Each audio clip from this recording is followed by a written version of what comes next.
يوم ترى المؤمنين والمؤمنات يسعى نورهم بين أيديهم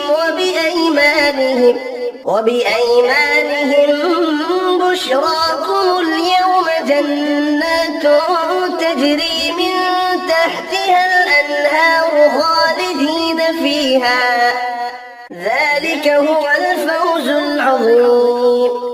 يوم يقول المنافقون والمنافقات للذين آمنوا انظرونا نقتبس من نوركم قيل ارجعوا وراءكم فالتمسوا نورا فضرب بينهم بسور له باب باطنه فيه الرحمة وظاهره من قبله العذاب.